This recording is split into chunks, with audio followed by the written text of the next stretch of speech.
Enable F2FS on any custom ROM. Hi friends, Rajesh here from technobuzz.net।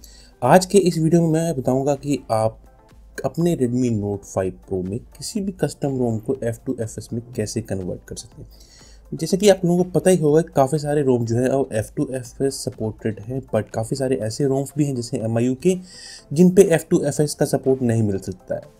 तो आप कैसे उस रोम को अपने फ़ोन के अंदर इंस्टॉल कर सकते हैं F2FS सपोर्ट के साथ। जैसे कि आप देख पा रहे हैं, हमने इस टाइम पे अपने फ़ोन के अंदर मैसिक रोम यूज़ कर रखा है और वो F2FS सपोर्ट है। जैसे कि आप देख पा रहे हैं, आप लिखा है डाटा पे F2FS और साथ ही साथ कैश का जो पार्टीशन है उस पर भी लिखा है F2FS। मैं आपको अबाउट फ़ोन में इसका पेज दिखा देता हूँ, ये कौन सा रोम है, ताकि आपको पता चल जाए जो मैसिक रोम है वो F2FS सपोर्ट नहीं है, बट उसको हमने F2FS पे अपने फ़ोन के अंदर इंस्टॉल कर रखा है। ये देखिए MIU वर्जन जो है मैसिक, जो लेटेस्ट वर्जन है इनका 3.0, उसको हमने इंस्टॉल कर रखा है। तो ये वीडियो उसी के ऊपर है, तो चलिए शुरू करते हैं।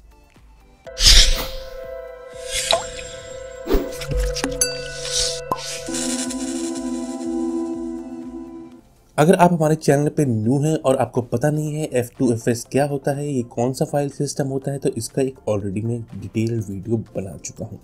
आप उसको जाके चेक कर सकते हैं और उसको फॉलो करके आपको पता चल जाएगा क्या होता है F2FS। अब जैसा कि मैंने आपको दिखाया कि हमने मैसिक रोम जो है Redmi Note 5 Pro के अंदर इंस्टॉल कर रखा है, जो कि मैंने डिस्क इन्फो से आपको चेक करवाया कि जो हमारा फाइल सिस्टम है वो आप देख पा रहे हैं F2FS है। अब इसको इंस्टॉल कैसे करना है, ये मेथड जो है किसी भी रोम पे काम करेगा, चाहे वो मैसिक हो, चाहे कोई और रोम हो MIU का, या कोई भी कस्टम रोम हो जो F2FS सपोर्ट नहीं करता है। आप उसको F2FS में कन्वर्ट कर सकते हैं। सिर्फ आपको 4 चीज़ें चाहिए, 4 चीज़ें आपको याद रखनी है। पहली चाहिए आपको लेटेस्ट पिच ब्लैक रिकवरी, जिसका वीडियो मैंने ऑलरेडी बना चुका हूँ, आप उसको देख सकते हैं नीचे जाके और इंस्टॉल कर सकते हैं। सेकंड चाहिए आपको F2FS सपोर्टेड कर्नल, जो कि डर्ब कर्नल है, और साथ में चाहिए आपको 2 जिप फाइलें F2FS डाटा सपोर्टेड और F2FS कैच की। मैं आपको दोनों सारी फाइलें दिखा देता हूँ। ये देखिए, पिच ब्लैक रिकवरी हम इंस्टॉल कर चुके हैं, उसकी मैं फाइल नहीं दिखाऊंगा आपको। तो ये देखिए, कर्नल हो गया हमारा डर्ब का 5.0 जिप, ये F2FS की जो कैश जिप है, ये F2FS की डाटा जिप है, और ये हमारा मैसिक रोम है जिसको मैं आपको फिर से आपके सामने इंस्टॉल करके दिखाऊंगा। तो उसके लिए सबसे पहले क्या करना है, आपको इन सभी फाइलों को सेव कर लेना है। और हाँ, आपका सारा डाटा जो है वाइप होने वाला है, सारा डाटा आपका डिलीट हो जाएगा, आपकी इमेजेस, आपकी फाइलें, तो बैकअप से मिलेगा।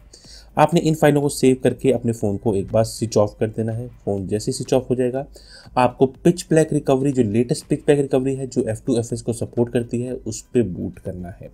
तो उसके लिए वॉल्यूम अप और पावर के बटन को होल्ड रखेंगे आप, और थोड़ी देर में आपका फ़ोन जो है बूट करेगा पिच ब्लैक रिकवरी के ऊपर।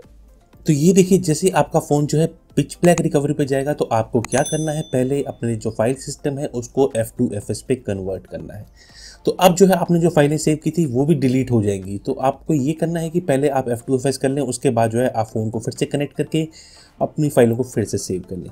तो आपने क्या करना है, वाइप पे जाएंगे, वाइप पे जाके एडवांस वाइप पे जाना है। सिर्फ 2 पार्टीशन को आपने F2FS में कन्वर्ट करना है, बाकी को करने की ज़रूरत नहीं होती है। आप कैश पे जाएंगे, कैश पे जैसे टैप करेंगे आपको नीचे ऑप्शन मिलता है रिपेयर और चेंज फाइल सिस्टम, इस पर टैप करेंगे। आपको यहाँ पे देखने को मिलेगा फाइल सिस्टम इज ext4, यानी कि आपने अब इस फाइल सिस्टम को F2FS में लेके आना है। तो उसके लिए क्या करना है, नीचे एक सबसे आखिरी में आप ऑप्शन देख पा रहे हैं चेंज फाइल सिस्टम, ये देखिए चेंज फाइल सिस्टम, इस पर आप टैप करेंगे एक बार। अब आपको नीचे कुछ ऑप्शन देखने को मिलेंगे, सबसे लास्ट वाला ऑप्शन है F2FS, आप उस पर टैप करेंगे, स्वाइप टू चेंज करेंगे। अब जो थोड़ी देर में आपका जो कैश पार्टीशन का जो था वो F2FS में कन्वर्ट हो जाएगा। आप उसको क्रॉस चेक भी कर सकते हैं। अब आप वाइप पे जाएंगे, एडवांस वाइप, कैश और रिपेयर और चेंज फाइल सिस्टम पे करेंगे, तो ये देखिए फाइल सिस्टम जो हमारा ext4 था अब वो F2FS हो चुका है। अब इसी तरीके से आपने जो हमारा डाटा का पार्टीशन है उसको भी ext4 से F2FS पे कन्वर्ट करना है। तो ये देखिए, ये अभी ext4 है, आप F2FS पे टैप करेंगे एंड स्वाइप टू चेंज कर देंगे।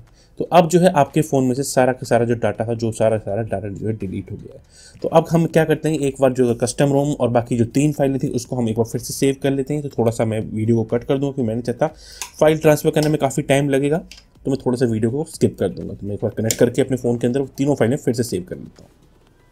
तो ये देखिए, सभी फाइलें अब हमने सेव कर ली हैं। पहली फाइल जो है आपकी कस्टम रोम होगी, कोई भी रोम हो सकता है, ज़रूरी नहीं है कि मैसिक हो।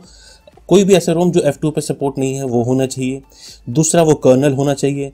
तीसरा आपको जो है फास्ट F2FS की कैश फाइल और F2FS की डाटा फाइल होनी चाहिए। ये 4 फाइलें चाहिए और पिच बैक रिकवरी जो हम ऑलरेडी इंस्टॉल कर चुके हैं।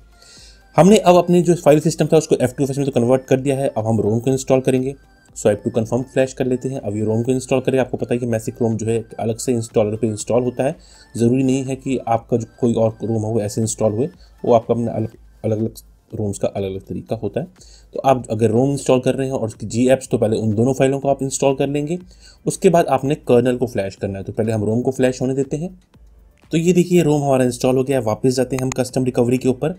अब आपको क्या करना है, जो कर्नल था डर्ब का उसको इंस्टॉल करना है। तो इंस्टॉल पे जाएंगे, डर्ब के कर्नल को सिलेक्ट करेंगे and swipe to confirm flash करेंगे। अगर कोई ऐसा रोम इंस्टॉल कर रहे हैं जिसमें आपको गूगल एप्स भी इंस्टॉल करनी पड़ती है, तो पहले आप रोम, फिर गूगल एप्स, फिर इस कर्नल को इंस्टॉल करेंगे। तो देखिए कर्नल जो हमारा इंस्टॉल हो चुका है मोस्टली। अब इसके बाद आपको जो 2 फाइलें थी उनको फ्लैश करना है, बट उनको फ्लैश करने से पहले आपको एक बार क्रॉस चेक करना है कि आपके जो पार्टीशन थे वो अभी भी F2FS पे ही है, कहीं वो चेंज तो नहीं हो गए हैं। तो ये देखिए हम फिर से वाइप पे जाएंगे, एडवांस वाइप, और कैश के पार्टीशन को सिलेक्ट करेंगे, चेक करेंगे। ये देखिए अब हमारा जो कैश का जो पार्टीशन है, जिसको हमने F2FS में कन्वर्ट किया था, वो वापस ext4 में हो गया है। तो इसी तरीके से हम एक बार डाटा के पार्टीशन को भी चेक कर लेते हैं। देखिए डाटा का पार्टीशन जो है हमारा F2FS में रहा है, जो कैश पार्टीशन है वो ext4 में कन्वर्ट हो गया है। तो उसके लिए आपको फिर से इसको एक बार चेंज करना पड़ेगा। चेंज फाइल सिस्टम, F2FS कर देंगे, स्वाइप टू चेंज। अब फिर से आप एक बार क्रॉस चेक कर लीजिए कि पार्टीशन चेंज हुआ है कि नहीं। तो कैश को फिर से एक बार चेक कर लेते हैं। ये देखिए अब वो F2FS हो गया है। अब आपको क्या करना है, पहले जो कैश की फाइल थी उसको सिलेक्ट कर लेंगे या फिर डाटा की फाइल। अब जैसे कि हमने चेक कर लिया है कि हमारा डाटा और कैश पार्टीशन दोनों F2FS हैं, तो पहले आप जो डाटा की फाइल है उसको सिलेक्ट करेंगे और उसको इंस्टॉल कर देंगे। देखिए डाटा की जो हमने फाइल है उसको इंस्टॉल कर दिया है। वापस जाके अब हम कैश की फाइल थी F2FS की, उसको इंस्टॉल कर देंगे। बस ये दोनों फाइलें हमारी इंस्टॉल हो गई, सारी फाइलें हमारी इंस्टॉल हो गई। अब आप रिबूट सिस्टम कर देंगे, दैट्स इट। अब इस तरीके से आपने जो रोम F2FS सपोर्टेड नहीं था उसको F2FS के थ्रू इंस्टॉल कर लिया है। अब थोड़ी देर में आपके पास सेटअप पेज आएगा। मैं आपको सेटअप पेज दिखा दूंगा ताकि आपको ऐसा नहीं लगे कि नहीं भैया हमारा फ़ोन जो था बूट ही नहीं हुआ है और हमारा फ़ोन जो है आगे काम ही नहीं कर पाया है। जैसे कि आपको मैं शुरू में दिखाया था, हम मैसिक रोम रन कर रहे थे। मैंने आपको अंदर डिस्क इन्फो के थ्रू चेक भी करवाया था कि हमारे जो पार्टीशन थे F2FS पे थे। तो ये देखिए बूट स्क्रीन आ गई है। थोड़ी देर में अब आपके सामने सेटअप पेज आ जाएगा। मैं आपको सेटअप पेज भी दिखा दूंगा ताकि आपको यकीन हो जाए कि हमारा फ़ोन जो है बूट हो चुका था। ये देखिए हमारा फ़ोन जो बूट हो चुका है और चूज़ लैंग्वेज और सारी चीज़ें जो है सेटअप की हमारे सामने स्क्रीन आ गई है। दैट मीन्स कि हमारा फ़ोन जो है सक्सेसफुली F2FS पे बूट कर चुका है। तो इस तरीके से आप कोई भी कस्टम रोम जो है जो F2 पे सपोर्ट नहीं है उसको F2FS में कन्वर्ट कर सकते हैं। आपको ये सारी फाइलों के लिंक डिस्क्रिप्शन में मिल जाएंगे। तो उम्मीद करता हूँ वीडियो आपको पसंद आया होगा। तो प्लीज़ चैनल को सब्सक्राइब ज़रूर कर लीजिएगा और लाइक ज़रूर करना मत भूलिएगा। Please subscribe, like, comment, share जरूर करते जाइएगा। तो मिलते हैं नेक्स्ट वीडियो में, तब तक के लिए take care and bye bye.